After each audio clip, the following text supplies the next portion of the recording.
entonces se pensaba que era muy fácil ponerle precio a los productos, a los servicios de la época. Yo creo que hoy día también se tiene esa visión como súper añeja de que los precios vienen derivados del costo del producto, pero él propone algo totalmente revolucionario que es que el cliente finalmente decide cuál es el precio, decide cuál es el precio que está dispuesto a pagar. ¿Por qué? Porque el valor es subjetivo, como dijo Menger, y por el otro lado también las personas valoran más algunos productos o servicios que otros.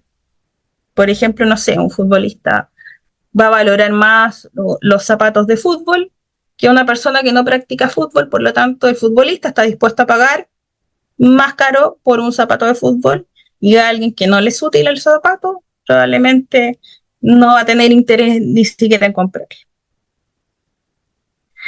Después de Hayek, entre los 70 y 80, viene el renacimiento de la escuela austríaca. ¿Por qué?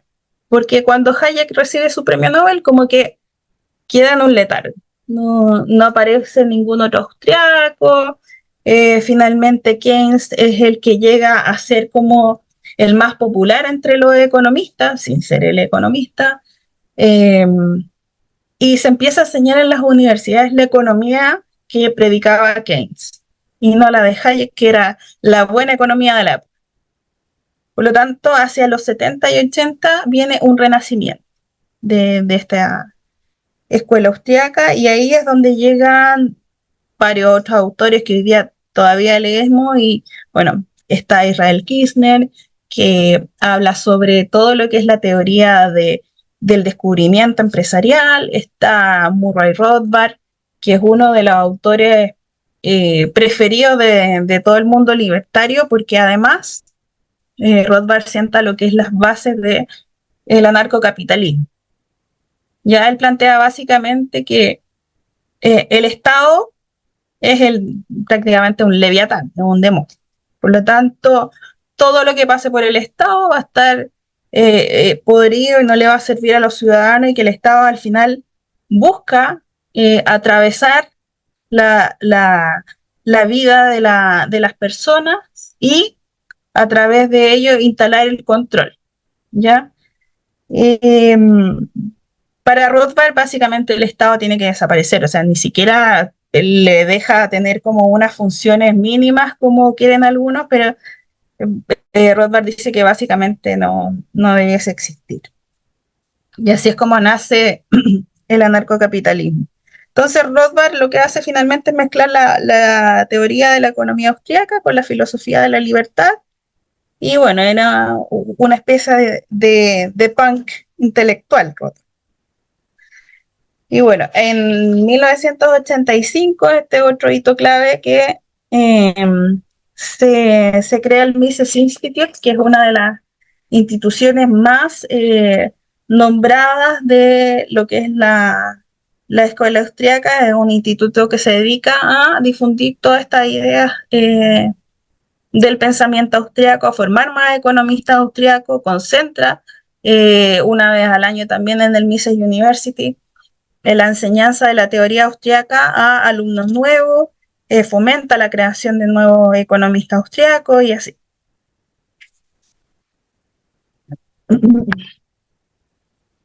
Y bueno, hoy día, y el título dice hacia una nueva libertad, como el manifiesto libertario de Rothbard, hoy día tenemos nuevos economistas austriacos que comienzan a sonar en el ámbito internacional.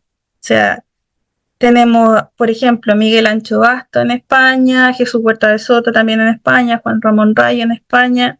Ahora, ¿por qué tanto España? Porque en España tiene una tradición austríaca muy fuerte, tiene una influencia muy fuerte, además que ellos dicen que en realidad la economía austríaca nace con los escolásticos españoles, por lo tanto ellos se atribuyen también un poco del origen de esa escuela. En Latinoamérica tenemos conocidos, por ejemplo, en Argentina, el presidente de Argentina, Javier Milei, que también economista austriaco y discípulo de Jesús Huerta de Soto, Martín Krause, tenemos Adrián Rabier también en Argentina. Eh, bueno, son varias en realidad. Me quedaría la noche entera nombrándole economistas en Argentina. ¿Y por qué es tan importante en Argentina? Bueno, en Argentina también tuvieron visitas de Rothbard, si no me equivoco. Y ellos tienen una tradición austríaca mucho más amplia que nosotros acá en Chile. Y acá en Chile nosotros tenemos la fortuna de contar también con el economista austriaco, de a poquito vamos siendo más, y uno de ellos es Víctor Espinosa, que también fue mi profesor, mi mentor, y que está también acá dentro de lo que es el programa económico de nuestro candidato. Los principios fundamentales de la economía austriaca son varias en realidad. Yo acá puse como los más comunes o los principales, ¿ya? Pero la economía austriaca se basa en el estudio de la economía a partir del individualismo metodológico, o sea, el individuo como una unidad básica de análisis, en donde finalmente es él el que toma las decisiones económicas, ya no se basa en el colectivo. También está el valor subjetivo, que el valor depende de la percepción individual y no del costo del producto. Con costo del producto me refiero a cuánto material nosotros y trabajo le pusimos al producto para que saliera, ¿ya? La acción humana. La acción humana nos da el enfoque praxeológico, ¿ya? Deductivo. La praxeología es el estudio de la ciencia de la acción humana, ¿ya? Y a través de un sistema lógico deductivo.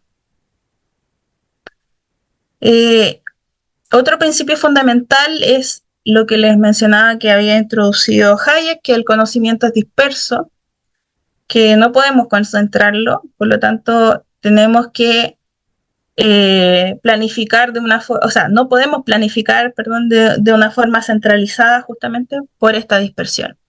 Y hay otro concepto muy importante para nosotros que es el orden espontáneo. El orden espontáneo habla de que nosotros podemos comenzar una acción, pero finalmente se va a ordenar solo. Por ejemplo, el mercado se ordena solo. Si yo dejo un grupo de personas solas, se van a poner de acuerdo y van a empezar a funcionar como si estuvieran en una maquinita, y solo van a tomar decisiones y se van a poner de acuerdo para hacer lo que tengan que hacer. Ya, ese es el orden espontáneo. Otro principio fundamental es un principio más actual que habla de la eficiencia dinámica, en donde, por ejemplo, Israel Kirzner, que es un economista austriaco, resalta el papel del empresario descubriendo oportunidades. Y acá me quiero detener un poco porque para la economía austriaca es muy importante el rol del empresario. El empresario para el economista austriaco es un benefactor social. ¿Por qué? Porque da trabajo, porque satisface las necesidades del consumidor, y el empresario, que no es un benefactor social, está destinado al fracaso, ¿ya? ¿Por qué? Porque para el economista austríaco el consumidor tiene un rol muy relevante y el consumidor es quien decide si te compra o no te compra. El consumidor es quien decide si tú eres exitoso o vas a quebrar. Si tú como empresario le ofreces al consumidor un producto malo, muy caro, el consumidor no te lo va a comprar y por lo tanto tú estás destinado al fracaso, ¿ya? Otro de los principios fundamentales de la escuela austríaca es que critica el intervencionismo, sobre todo el intervencionismo estatal. ¿Por qué? Porque el intervencionismo del Estado provoca distorsiones en las decisiones que toman los seres humanos, que toman las empresas, en las planificaciones que hacen las empresas, y por lo tanto estas distorsiones provocan ciclos económicos y como consecuencia de eso la pérdida de la libertad. Entonces, resumiendo, dentro de los tres principios fundamentales de esta escuela, podríamos decir que está la acción humana, el conocimiento disperso, junto con el orden espontáneo y la crítica a la intervención. Dentro de los principales aportes de la teoría austríaca está, como ya habíamos mencionado, la teoría del valor subjetivo, el marginalismo, la teoría del capital, la teoría del dinero y el crédito, la praxeología y la acción humana, la teoría del cálculo económico, la teoría de los ciclos económicos austriacos, el orden espontáneo, la teoría del empresario descubridor y la defensa de la propiedad privada y el libre mercado. Entonces, estos son los principales aportes. Eh, Ahí más adelante, si gustan, les puedo explicar un poquito de cada uno, pero no me quiero extender con eso. Y podemos pasar a la relación que tiene la escuela austríaca con el libertarismo. Entonces, ¿por qué se relaciona tanto la escuela austríaca con el libertarismo? Se preguntarán ustedes. Bueno, porque la escuela austríaca de economía centra su estudio en el individuo, ¿ya? Y el libertarismo lo que promueve son las acciones individuales, no promueve el colectivismo. También hay un tema de método, ¿ya?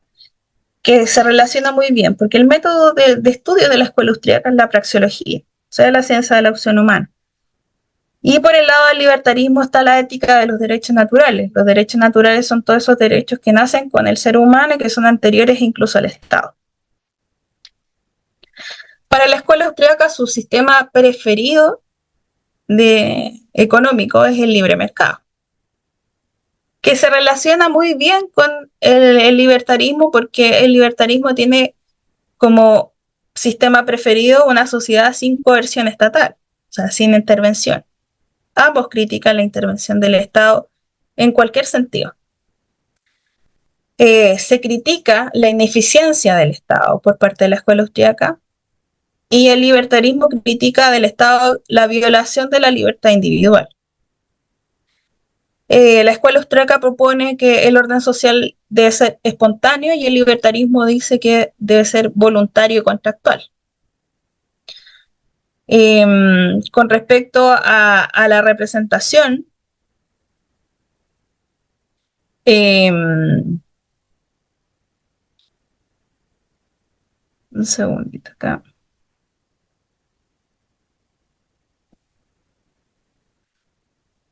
A la representación política, la escuela austríaca propone el liberalismo clásico o minarquismo, y por el lado del libertarismo proponemos el minarquismo, el anarcocapitalismo. O sea, más allá de eso, no. ¿Por qué? Porque para nosotros como austríacos lo principal es tener un Estado mínimo y eficiente. Y si no va a ser mínimo y eficiente, mejor que no esté, porque los humanos somos más capaces de coordinarnos solos que con, con un grupo de burócratas ahí tomando decisiones por nosotros.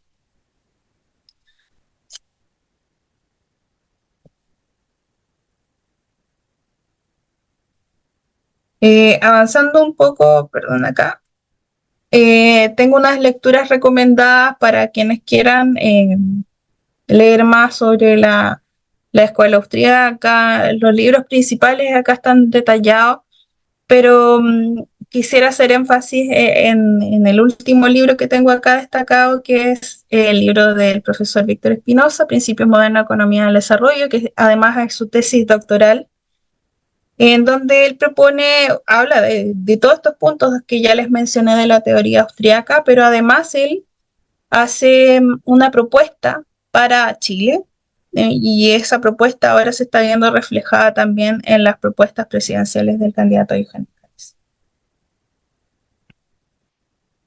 Y quisiera terminar con una frase con la que siempre termino mis presentaciones, que la libertad no es solo un valor moral, sino que también una condición para el conocimiento, el progreso y la prosperidad. Muchas gracias a todos por su atención. Ahora podemos partir con las preguntas. Gracias, Emily.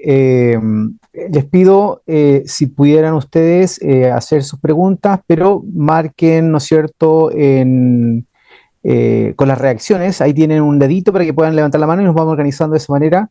A medida que aparecen las manitos ahí en la pantalla, podemos ir dando pie a las preguntas. Eso, muy bien, así, gracias.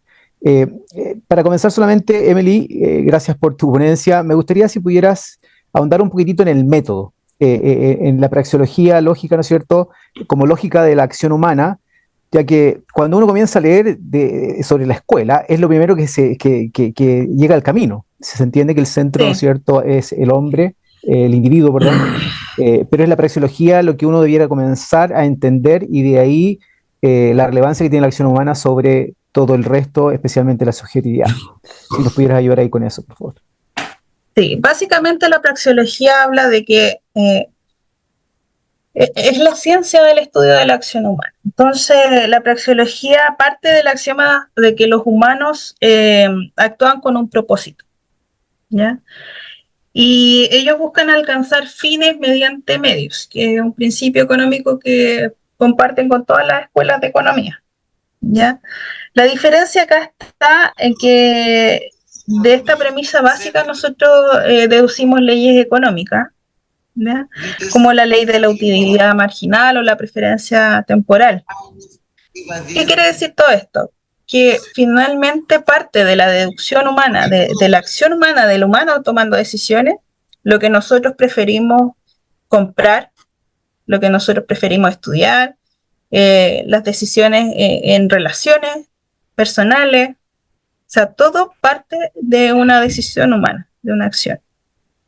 ¿Ya? Entonces, la praxeología básicamente habla de ese estudio, de cómo se estructuran estas acciones. ¿Ya? Lo otro que la escuela austriaca entiende la economía como una ciencia social, no como una ciencia matemática.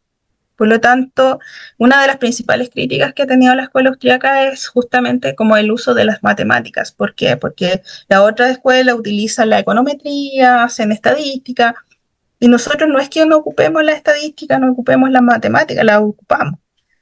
Pero nosotros pensamos que eso es historia. Entonces el futuro siempre es un por hacer. ¿Ya?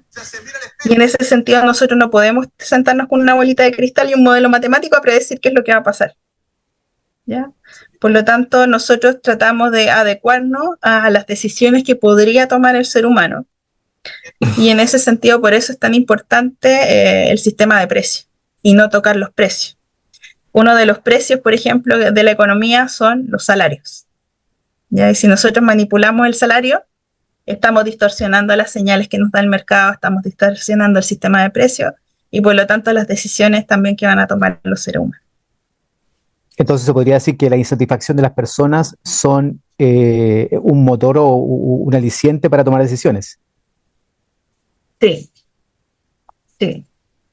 Perfecto. Bien, gracias. Comencemos con la pregunta. Constanza Díaz, por favor. Hola, buenas tardes. Soy Fernando Torres, me Ah, ok. cambié un poco. Perfecto. Estoy con Constanza acá de todas formas. Bien. Tengo un par de preguntas. Bueno, antes que nada, saludarlo a todos y agradecerle a Emily por la presentación, muy interesante.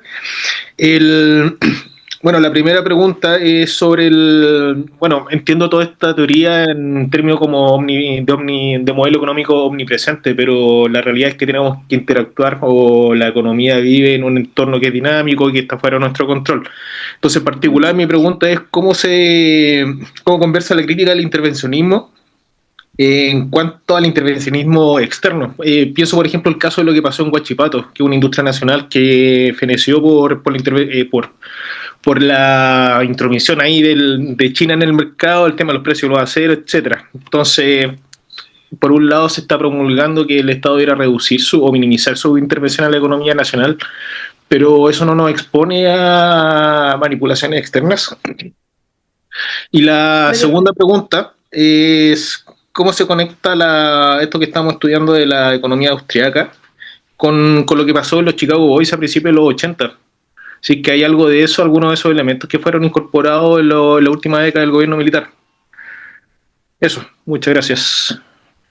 Ya, para responder tu primera pregunta, para el economista austriaco no debe existir ningún tipo de intervención estatal, por muy buena que ésta sea. ¿Por qué? Porque en este caso específico de Huachipato hay una intervención estatal de otro estado, ¿ya? Entonces, nosotros creemos firmemente que no podemos nosotros ir a rescatar una empresa privada por parte del Estado chileno. no correspondería, porque no podemos nosotros hacer uso del dinero de todos los chilenos para ir a rescatar una empresa en particular. Ahora, eh, la empresa tendría que tener la capacidad de pensar con pensamiento austriaco y poder defenderse en ese sentido. Por ejemplo, mostrar que el acero chino es de menor calidad, eh, tomar ellos acciones para poder reducir sus costes y ser un poco más competitivos.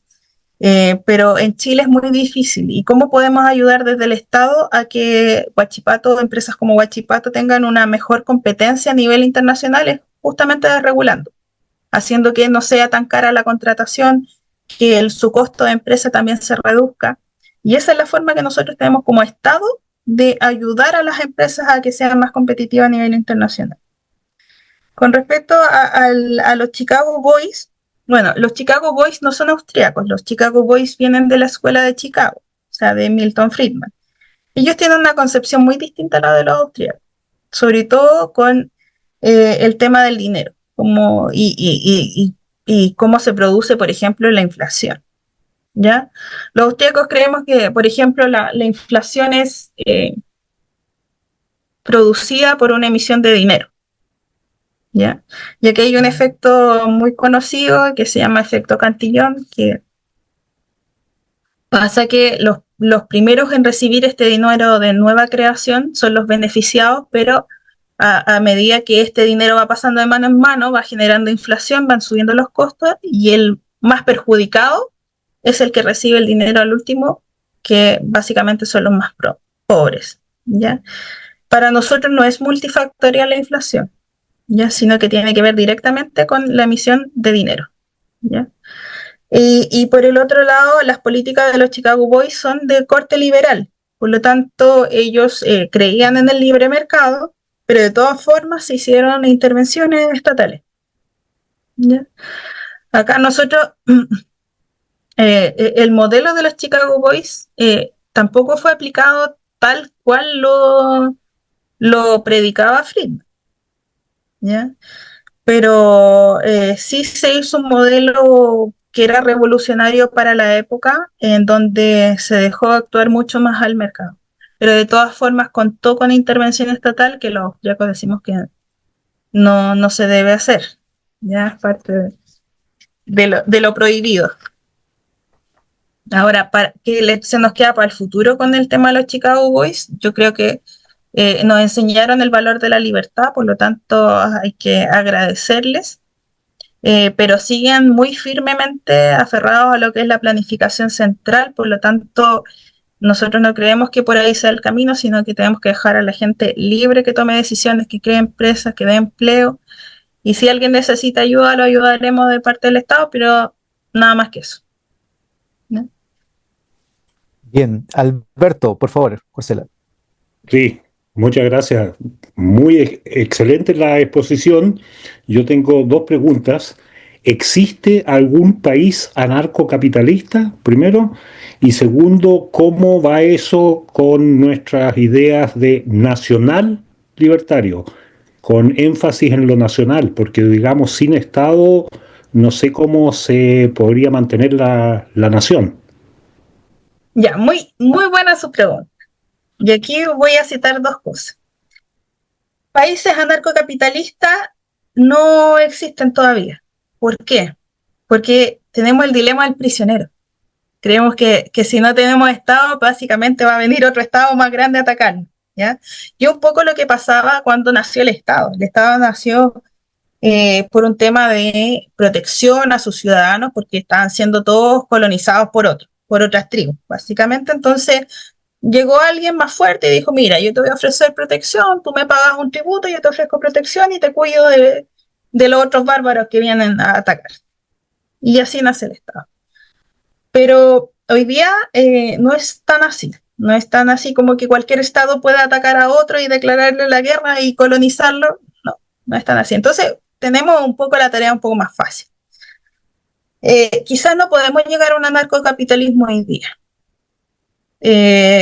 Dentro de la corriente anarcocapitalista hay dos corrientes, la que es radical y la que es reformista. Entonces, los reformistas, y yo me declaro reformista en ese sentido, yo creo que primero hay que reducir el Estado. O sea, tenemos que construir una sociedad tal en donde la gente aprenda primero a convivir con los demás, ya que no tengamos esa necesidad de estarnos atacando, de estarnos colonizando, ya como tienen otros grupos que hoy día incluso están en Chile. O sea, no voy a nombrar partidos políticos en particular, pero todos sabemos a qué me refiero, que prácticamente quieren imponernos toda su ideología y todo lo que ellos piensan, y en la educación, en la música, en la cultura, y que todos pensemos igual que ellos, y los que no piensan igual que ellos somos todos fachos. Entonces, yo creo que tenemos la tarea difícil, pero podemos lograrlo y hacer que el ser humano evolucione un poco más y no nos agredamos unos con otros. El libertarismo siempre predica su principio de no agresión y que todas las acciones y todas las coordinaciones tienen que ser voluntarias. Entonces, hoy día, si bien no existe un país anarcocapitalista, podemos pensar que en un futuro podamos tener quizás.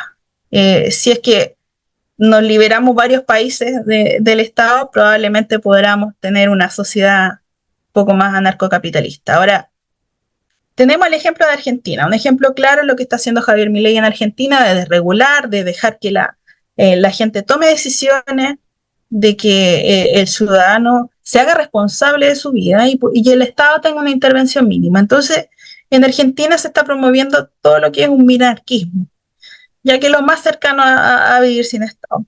Todavía no es sin Estado, pero para allá vamos. Y la última pregunta respecto a cómo se mezcla esto de nacionalismo y libertarismo.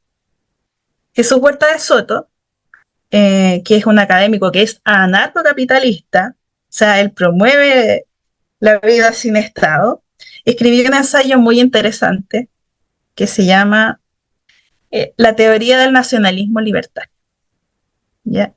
Es un ensayo muy bonito, yo se los recomiendo que lo lean. Está en el libro que se llama Nuevos ensayos de economía política. Y es un ensayo en donde él habla de que el tenerle amor a la patria, el tenerle amor y arraigo al lugar donde naciste, no significa que sea malo. No es un nacionalismo malo. ¿Cuánto el nacionalismo se vuelve malo cuando nosotros queremos intervenir en las relaciones que tiene nuestra nación con otras naciones? ¿Ya? Por lo tanto, si el Estado o esta nación, ya vamos a hablar de nación, tiene relación de libre comercio, por ejemplo, con otras naciones, tiene el libre tránsito, no coarta las libertades individuales, no tiene estas políticas proteccionistas, pueden coexistir las dos, tanto el nacionalismo como el libertarismo, y se transforman en este nacionalismo libertario, que es básicamente lo que nosotros estamos promoviendo. Un nacionalismo en donde tenemos amor a nuestra patria, amor al lugar donde nacimos, cuidamos nuestras costumbres, ya cuidamos nuestra familia, pero no estamos haciendo un proteccionismo, ¿ya? Entonces eso es muy importante y les recomiendo que lean el ensayo porque es muy bonito y yo creo que fundamenta bastante bien la existencia de nuestro partido. Muchísimas gracias, Emily. De nada. Gracias, perfecto. Julio Sánchez, por favor.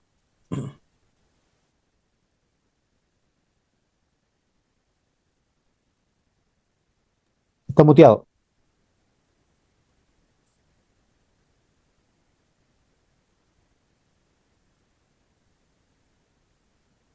Julio, ¿estás muteado? Bien, mientras lo arregla Julio, pasemos con César Antonio y ahí le damos tiempo a Julio para que maneje bien el computador, por favor. César. Sí, señorita Emily, con respecto a lo de Huachipato y con respecto a algunas fábricas chinas, hoy día tienen muy buena calidad de acero y el comprador tiene que ser bastante responsable en pedir la composición química que se requiere para el uso. Eso lo tiene que ver el comprador siempre y pedir inspección externa si se requiere en caso de... Pero, por ejemplo, la diferencia que había entre Huachipato y otras fábricas en varias partes del mundo, no solo en China, es que Huachipato tenía más de 22.000 empleados. Entonces el costo era demasiado alto. Y, por ejemplo, ellos producían bolas de molienda acá en Chile y le vendían al mayor, digamos, vendedor de bolas de molienda en Chile, que es Molicop. Por ejemplo, el año 2023 facturó más de 556.000 toneladas de acero, digamos, en bolas de molienda. Y bueno, Huachipato no era el que le entregaba el total a ellos, pero de todas maneras, eh, yo represento una fábrica china que fabrica bolas de molienda y ellos fabrican 100.000 toneladas anuales, pero ellos tienen 32 personas y todo su sistema es totalmente automatizado. Mm. Entonces, claro que era súper difícil que esta empresa nacional llegara a los costos que tenían otras empresas chinas. El mismo año 2023, eh, China logró vender 163.000 toneladas en bolas de molienda, que digamos, esas bolas se ocupan para moler los minerales. En casi todas las mineras tienen molinos de bolas y ahí se utilizan. Bueno, esa era mi intervención en este caso. Gracias. Gracias, Sí, Emily. Excelente clase. respecto a eso, bueno, es efectivo, o sea, competir con las empresas chinas es muy difícil. China es un estado que controla todo y es un estado depredador y depreda todos los mercados donde aparece, ¿ya? Entonces, ¿por qué tienen esa capacidad? Porque, no sé si ustedes saben, pero en China no existen las empresas privadas, sino que todas tienen alguna participación del Estado, ¿ya? Si bien las levanta un privado, de todas formas tienen participación y son muchas subsidiadas por el Estado. Por lo tanto, ellos pueden tener costos, pero por el suelo, ¿ya? Y para nosotros, donde tenemos un país con costos tan altos, es muy difícil competir. Muy difícil si ellos llegan a depredarnos acá a nuestro territorio. Por lo tanto, nosotros tenemos que buscar otras formas de diferenciarnos. Entonces, es difícil. Dame un segundo. Hice un estudio durante 7 años, porque yo también fui fábrica y la cerré el año 2019, pero no fue por estos temas con los chinos. De hecho, yo le compraba mucho a los chinos stock de otras piezas y le he comprado Ujú. durante ya, no sé, pues estamos hablando del año 2005 hasta hoy día. Y hoy día vivo acá en Peñaflor. Tengo en el patio acero de ellos, está impecable. Tengo acero inoxidable por ahí, impecable, muy bien. Y no tuve ningún problema en la minería, ningún problema de calidad, pero sí te digo que el que compra tiene que saber de acero. Entonces, Sí, tú sabes qué composición química tienes que pedir en ese sentido. Así, pues. Entonces, eso es súper importante, ya no es tan mala calidad porque tienen todo automatizado. Entonces, imagínate que imprimen acero. Es sí. increíble. No, y lo otro que los chinos ahora te certifican los productos, o sea, tú le mandas a hacer con ciertos estándares y ellos en la fábrica te emiten un certificado y tú lo puedes presentar acá y todo el tema, entonces son bastante competitivos, pero Sí. la razón por la que son competitivos justamente porque tienen una intervención estatal y tienen subsidios y tienen un montón de cosas que nosotros no podemos tener ahora. Mira, yo hice ese estudio y sí llego a fabricar a precio chino en Chile. Sí, pero el tema es que necesito tecnología, necesito las máquinas. Claro, tecnología. Claro, que eso, y tener poca gente, pero de todas Sí, maneras te digo que se puede en Chile. Yo hice eso y yo tuve fábrica y cambié los métodos de fabricación en mi fábrica y subí la utilidad, no te digo cómo, así, olvídate, hice quebrar como 5 empresas, hice una guerra, hice sí, quebrar pues. como 5 empresas que eran mis competencias, por ejemplo, así. Bueno, de hecho eso es lo que nosotros pretendemos hacer con el programa de gobierno. O sea, nuestro programa de gobierno está basado justamente en permitir que las empresas en Chile también bajen sus costos. ¿Y cómo lo van a bajar? Con teniendo la capacidad también de hacer inversión en tecnología. La tecnología, a ver, cierto sector de la política chilena pretende que nosotros nos quedemos en la edad de piedra, básicamente. Y nosotros queremos hacer todo lo contrario, queremos hacer que el ser humano evolucione en su máximo esplendor. Y en Chile tenemos gente muy capaz, muy capaz. Tenemos estrategas muy buenos. ¿Cuál es el problema? Que no tienen las herramientas y el Estado con tanta regulación muchas veces los ahoga. Entonces nosotros queremos evitar. Entonces una de las cosas que queremos hacer y cómo se lleva toda esta economía austríaca a la práctica es dejar ser a las empresas. En el programa, por ejemplo, de trabajo, que es lo que me toca a mí, nosotros proponemos una liberación también de la contratación, reducir estos costos de contratación para que la gente no crea que tiene que estar amarrado a un trabajo eternamente, Claro, pero sino dentro de que eso tenga la capacidad de evolucionar. hay otra cosa que es fundamental, por ejemplo, el trabajo en conjunto con las mineras, porque tú de ahí sacas las composiciones, digamos, para crear estos materiales y luego eso, crearlo como materia prima y aparte de eso, después de eso, digamos, crear el producto con valor agregado. Eso Claro, es súper importante, que se puede trabajar y eso, a eso llegué con mi estudio, que claro, necesitas a las mineras y comprarle a las mineras los minerales que tú necesitas para crear estos materiales. así es. Súper. Bien, hola. Se nos cayó el moderador, pero ya a ingresar le vamos a ofrecer la palabra a Julio Sánchez. Julio, Hola, buenas noches. Buenas noches a todos. Buenas noches, Emily. buenas Mira, noches. justo una de mis preguntas es cómo la economía austríaca puede existir las empresas mixtas como público-privado, por ejemplo, Codelco y capitales privados y Codelco Suquimís, que ya es la explotadora del litio. ¿Cómo la economía austríaca puede desarrollar a las empresas que den mayor valor agregado a las materias primas? Que nosotros somos muy productores de materias primas, pero estamos regalando eh, estamos regalando todos los subproductos que salen de la materia prima. Por ejemplo, nosotros vendemos cobre, pero también vendemos en el lote muchos metales preciosos que le llaman, pero ahí va oro, plata, níquel y un montón más. Y en el caso del litio estamos regalando el cobalto, que el cobalto es mucho más eh, concentrado para la fabricación de paneles solares. Entonces, mi pregunta es, ¿cómo la economía austríaca da la facilidad a desarrollar otras empresas y cómo apoyaría a lo público-privado, que ya se está dando?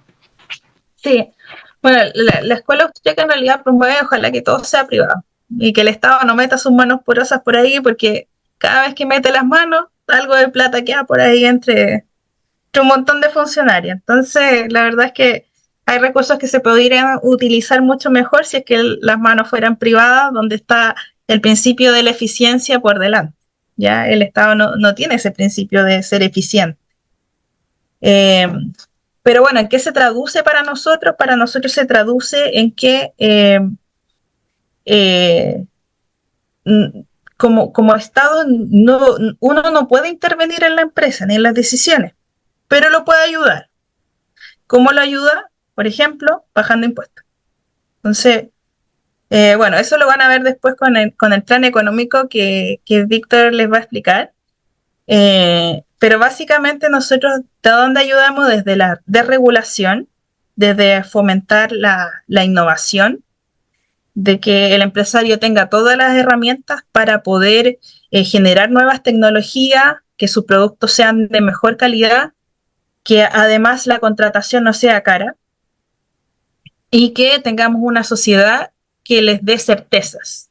¿Certezas de qué tipo? Certezas jurídicas, certezas también de seguridad, para que todas las empresas se puedan desarrollar de una forma libre.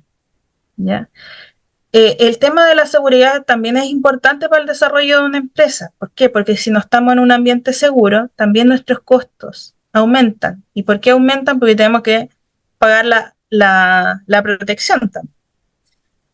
Y si hay un entorno más seguro en el país, por ejemplo, hoy día estamos afectados por una crisis de delincuencia enorme, si nosotros estamos más seguros, podemos atraer también que desde el extranjero nos lleguen capitales.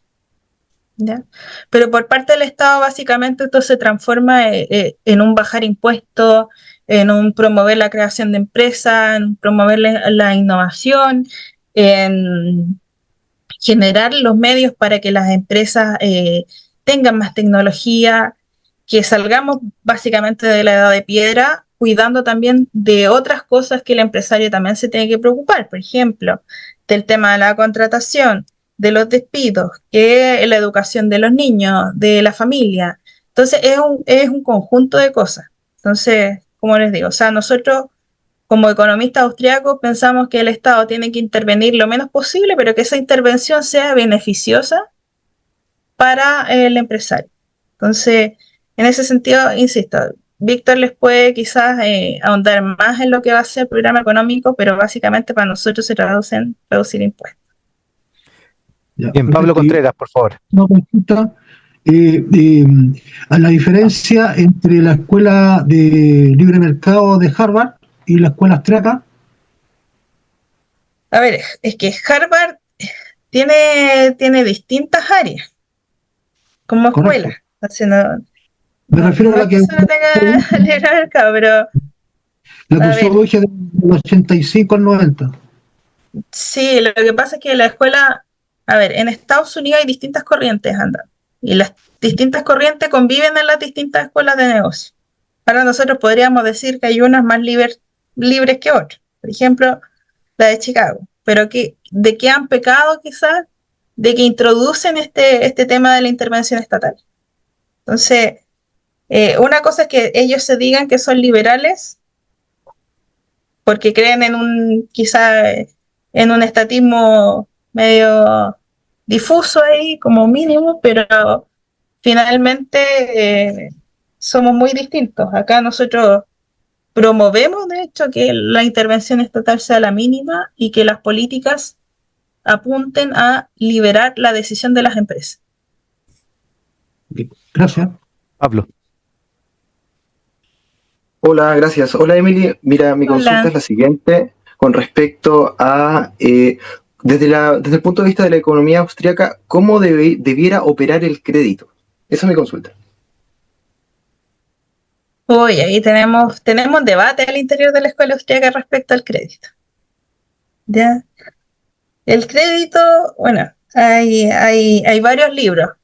Está la teoría del dinero y el crédito, está el libro de Huerta de Soto también, que es muy bueno, Dinero, Crédito Bancario y Ciclo Económico, donde habla que prácticamente los ciclos económicos se producen por una expansión artificial del crédito, ¿ya? Y que esto hace que se genere más dinero circulante y así generamos inflación y consecuencia un ciclo económico, ¿ya? Y que esto tendría su origen en la reserva fraccionaria que tienen los países.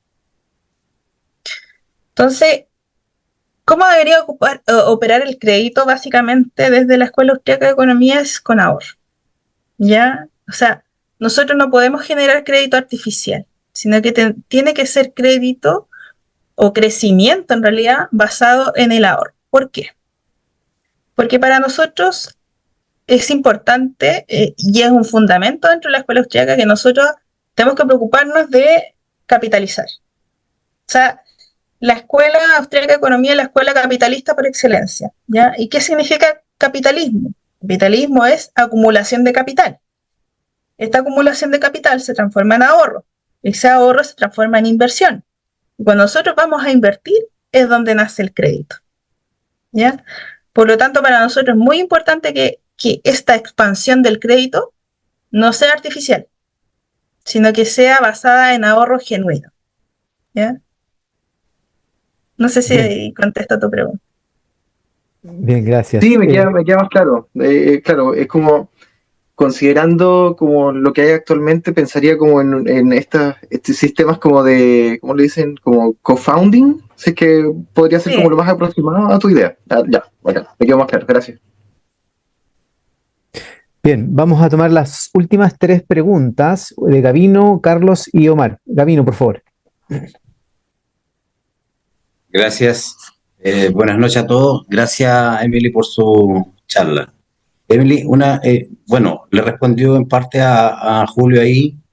El Estado hay que achicarlo, eso está claro, Mm. ¿cierto? Codelco es una empresa estatal y se lo llevan para la casa de a pedazo. ¿Cómo va a intervenir ahí el programa? ¿Le cuento qué me gustaría a mí? También, Yo creo que Codelco podría ser una buena empresa estatal si es que el Estado fuera eficiente. Yo creo que Codelco, tenemos mucho que hacer con Codelco y con las empresas estatales. El problema es que el Estado no es eficiente y no está el incentivo para que sea eficiente y no está porque hay razones políticas de por medio. Entonces Codelco finalmente se convierte en una caja pagadora también de cargos políticos, de favores políticos, donde vemos que un director gana 300 millones al año. Entonces es escandaloso y es plata de todos los chilenos. Ahora, que las empresas privadas pase eso, claro, un director puede ganar muchas lucas al año, si eso no es problema. El problema es que cuando es con plata de todos los chilenos duele. Duele porque tenemos hospitales que no tienen anestesia para las mujeres que están en labor de parto. O sea, duele porque vemos que hay gente que está sentada en el piso de la urgencia en un hospital público. Entonces, veo que hay diferencias escandalosas de las cuales, claro, todos hablan, pero nadie soluciona. La diferencia es que nosotros lo queremos solucionar. Ahora, ¿qué haría yo con Codelco? Yo lo dejaría quizás en el Estado, pero con una administración privada. O sea, yo haría un concurso público y pondría a un gerente como corresponde, un directorio como corresponde, pero privado, no elegido políticamente. Y ahí ver si funciona. Si ya con eso no funciona, yo la privatizaría. O sea, sería Ahora, lo con mismo, respecto a... sería lo mismo para las tierras raras. Disculpen que me intrometa, para complementar un poco a Emily, porque eso lo estamos viendo nosotros, con el tema de Codelco. El programa contempla en una primera instancia hacer una ultra, mega, hiper auditoría. Así va a comenzar el tema con Codelco, el programa. ¿Ya? Eso, perdón, Gabino, sí. Y con las tierras raras sería lo mismo. O sea, ahí podríamos preguntar al equipo de minería, porque el equipo que está viendo, bueno, ahí está José Antonio también con el tema. Yo creo que ellos tienen más claro qué es lo que van a hacer. Yo, en lo personal, no manejo esa parte del programa todavía, pero yo lo que haría es explotar las tierras raras y ver la forma de que Codelco funcione. Si ya no funciona. Ahora, ¿por qué me interesa que funcione? Porque tengo que pagar PGU, tengo que pagar salud pública, entonces como que... Eso es un hecho porque es el sueldo de Chile, entonces debiese funcionar y debiese funcionar bien, como relojito. No hay una forma de intervenirlo con el valor agregado, porque este tema de los aranceles que aplicó Trump tiene vuelto loco a medio mundo. Y una Sí, vez, bueno, no es una política liberal el poner aranceles. Nosotros no, somos anti-aranceles y pro libre comercio. Ojalá todos tengan eso. arancel cero para que podamos comerciar libremente, porque lo que nosotros producimos acá en Chile no es para el consumo local. Si tenemos un mundo lleno de países a los que les podemos exportar cosas, o sea, también tenemos que verlo desde ahí. Entonces no hay que ponerse nacionalistas como Trump, sino que hay que tomar el nacionalismo en el buen sentido de la palabra, ya de proteger lo nuestro, pero no cerrar las fronteras comerciales. Pero por eso le digo, si le ponemos Sí. valor agregado, ahí no nos importaría el arancel. Claro, lo Porque que pasa con el tema de los aranceles, que es, bueno, ha tenido un manejo político horrible de parte de Chile, y en lugar de sentarse a negociar con Trump, el presidente que tenemos actualmente ha tomado una posición totalmente antagónica frente a este tema y estamos siendo afectados por el arancel, porque probablemente sea, no sé, con un 50% creo que había anunciado. Pero bueno, yo creo que con manejo diplomático, un mejor manejo diplomático, quizás podríamos evitar ese arancel. Muchas gracias. Bien, Gracias. Carlos Tomás, por favor, que hace rato está esperando. Muchas gracias. Bueno, buenas tardes a todos los que asistieron y en especial a Emily, darle las gracias por su excelente presentación. Mi Buenas pregunta tardes, va por muchas el lado de la reflexión actual de la escuela austriaca respecto al momento que estamos viviendo, que es un momento de un cambio tecnológico gigante. Yo me dedico a la tecnología, por lo tanto eso es un área en donde me mantengo bastante al día.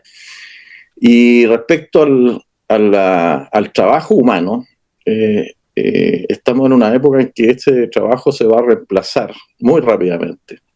¿Ya? Muchos de los trabajos que hoy día se realizan van a ser hechos por máquinas, ¿ya? Y no máquinas como las que conocemos, que dependen de de la operación humana, ¿ya? En las revoluciones tecnológicas que a mí me ha tocado vivir, por lo menos, desde el Internet, desde antes de eso, yo soy informático, yo conocí los computadores, incluso las máquinas que eran a tubos, ¿no?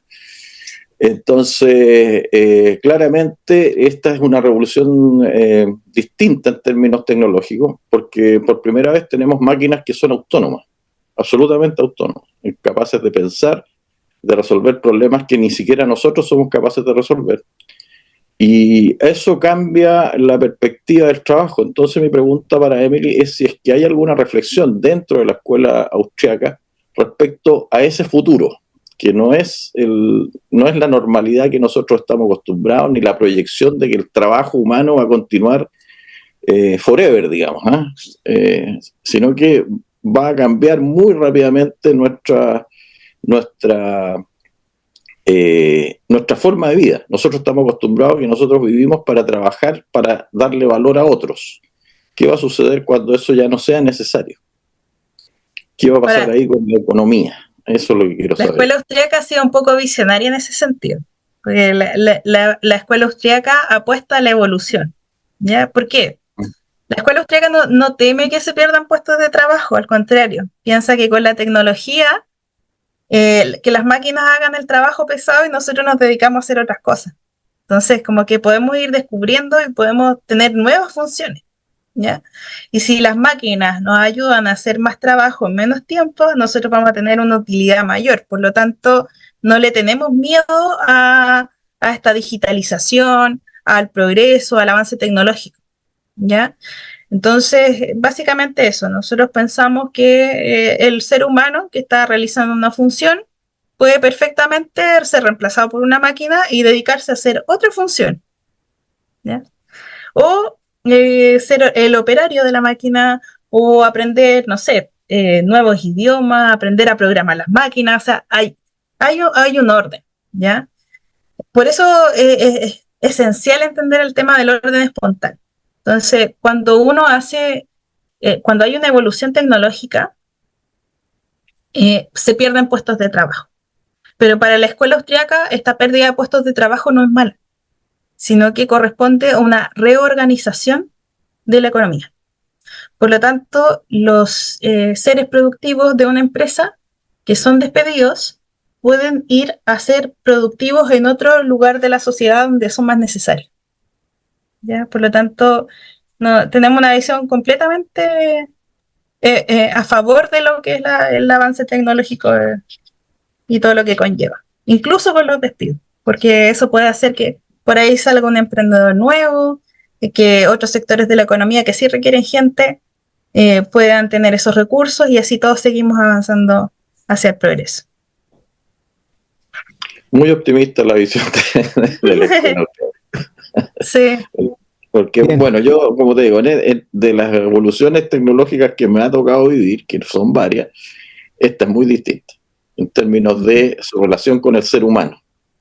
Porque cuando tú tienes una máquina que es capaz de hacer lo que haces tú y lo que hace cualquiera de nosotros, en forma mucho más eficiente, la tentación y la lógica del empresario es reemplazar seres humanos por máquinas, que trabajan 24/7, que no se enferman, que no piden licencia, que no roban, y que efectivamente si una se echa a perder la puedo reemplazar por otra que va a estar comunicada con todas las otras máquinas y va a tener el conocimiento que no necesita. O sea, no necesita 20 años una máquina como la necesita un ser humano para llegar a ser productivo dentro de la sociedad. Ese es el punto que yo creo que merece una reflexión desde todas las escuelas económicas, no solo desde la austriaca. Sí. Porque Sí, pero antes, por ejemplo, el impacto vamos a ver cuál es, digamos. Vamos a ver si nos vamos a dar cuenta. Muchas gracias por tu respuesta. Bien, Omar, por favor, gracias. Buenas tardes, estimados. El tema, la pregunta es sencilla, pero ya. La pregunta es: ¿ha escuchado el ejemplo tonto de Milei? Ojo, él lo cataloga así. Y tiene que ir justamente por la escuela austriaca. El ejemplo tonto. No escuchaba el ejemplo tanto de Milei. Yo lo encuentro brillante, a mí me encanta. Pero él lo cataloga un ejemplo bien tonto, porque justamente tiene que ver con la escuela austríaca, que es la teoría subjetiva de valor. Lo voy a explicar en simple. Y él dice, justamente para replicarle en ese entonces a Hadwe, ¿cuánto se llama? En ese entonces el alcalde comunista, que decía de que ¿cuánto se llama? El capitalismo creaba pobreza. Esto se lo dice a Teresa Marinovich, así que lo pueden ver cuando tengan tiempo. El ejemplo tonto que dice él, yo lo encuentro brillante, dice así: hay una sociedad que no tiene vino. Entonces uno dice, bueno, me voy a llenar de dinero vendiendo vino. Entonces me consigo la botella, la uva, el corcho, fabrico el vino y tengo un cierto stock para empezar a vender y ganar un bruto margen. ¿Ya? El tema es que a la sociedad que le va a vender es abstemia. Según Escuela Austríaca, ¿cuánto vale el vino? Nada, pues no debería valer nada. Claro, ¿por qué lo encuentro brillante? Porque justamente el Partido Comunista habla siempre como en protección a la clase obrera, que es explotado, de que no se le paga lo justo, pero hay que ver cuánto vale su trabajo, cuál es el equivalente, por ejemplo, para que produzca valor. Entonces, por eso es que yo lo encuentro muy genial, me gustaría que se compartiera. Y por eso le preguntaba si lo conocía. Ahora, si no lo conoce, lo puede ver cuando Teresa Marinovich habla con Milei. Eso es todo, mi aporte. Muchas gracias, lo voy a buscar, no lo había escuchado, pero me parece súper bueno el ejemplo. Bien, y vamos a concluir con Alejandro. La última pregunta, por favor.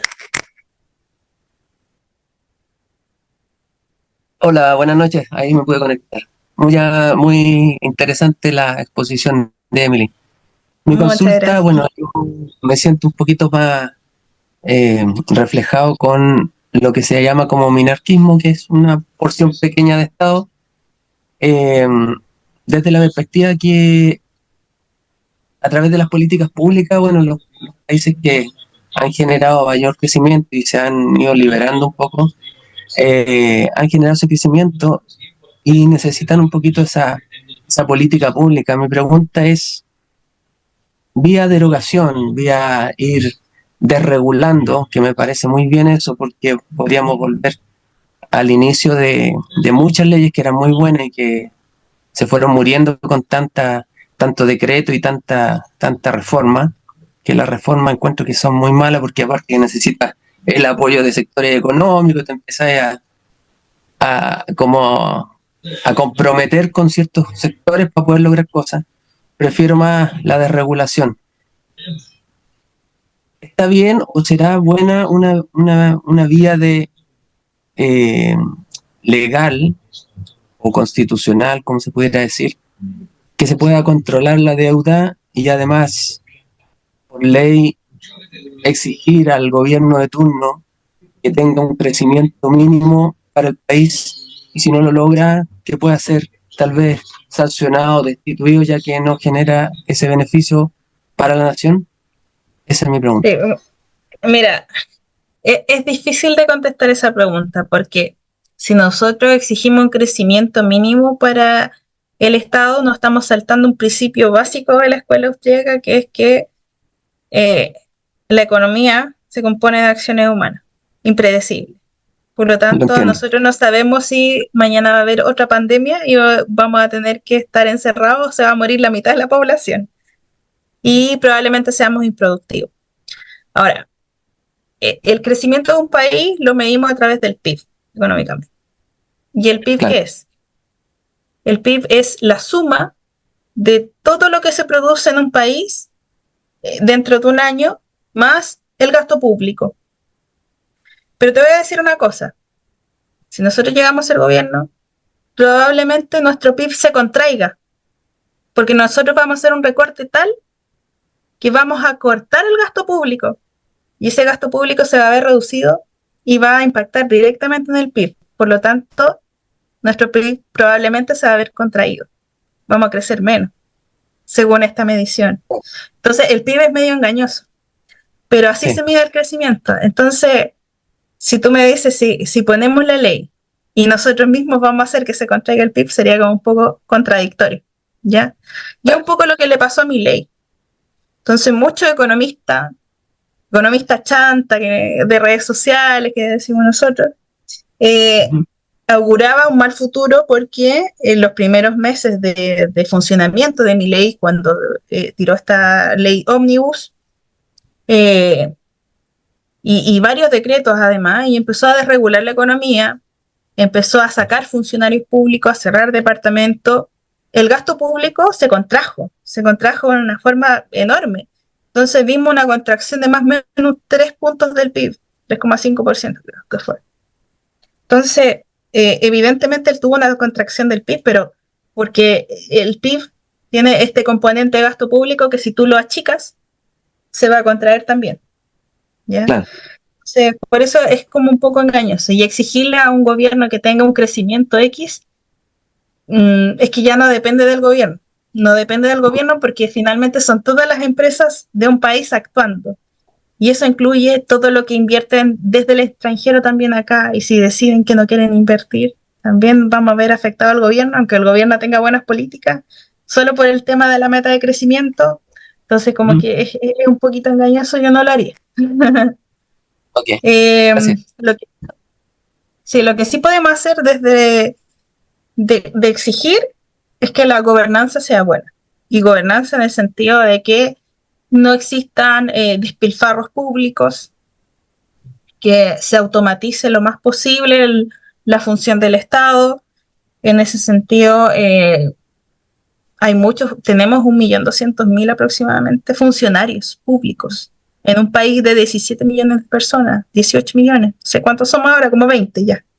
Pero tener 1.200.000 funcionarios públicos es demasiado. Es demasiado. Ahora, yo no tengo nada en contra de los funcionarios públicos. Creo que hay gente que tiene carrera dentro del Estado y que ha hecho un trabajo perfecto. El problema es que estos funcionarios públicos no han hecho tener mejores servicios públicos tampoco. Por lo tanto, tenemos que ver que nosotros, podríamos ser un país muy rico, pero tenemos mucho mal gasto público.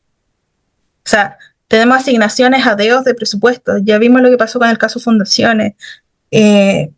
Vimos también mal gastos en 3 millones, casi 4 millones de pesos en maquillaje. Que uno dice, dos dedos de frente va a pensar que me puedo gastar 4 millones de pesos en maquillaje mientras tengo gente que se está muriendo de hambre. Cambió la forma de medir la pobreza y ahora tenemos un 26% de pobreza y teníamos un 6%. Entonces, vemos que, claro, o sea, lo que podemos exigir como ciudadanos es que se utilicen mejor los recursos públicos, ¿ya? Y desde el minarquismo, bueno, es básicamente eso, que el Estado se preocupe de lo mínimo posible y el resto lo vemos nosotros, ¿ya? Y que el Estado ojalá no nos meta la mano al bolsillo, básicamente. ¿Ya? Y un poco lo que queremos lograr con las reformas que tenemos ahí, bueno, es que Víctor quizás les irá a presentar próximamente. Ok, gracias. Bien, muchas gracias a todos, especialmente a ti, Emily, por nuevamente tomarte este tiempo y acompañarnos, traernos esta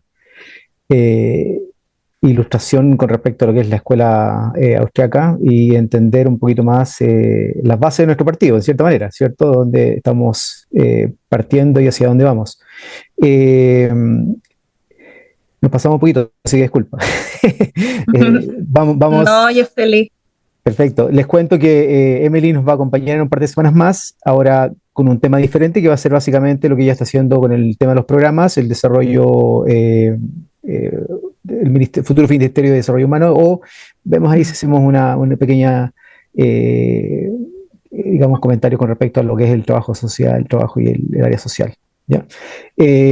Agradezco a todos por haber participado, muchas gracias. El viernes, Víctor Espinosa va a continuar en la línea de este tema, así que vamos a continuar hablando de la escuela austriaca el viernes, y ahí si alguien se queda con alguna preguntita para que la guarde, para que el viernes las podamos contestar.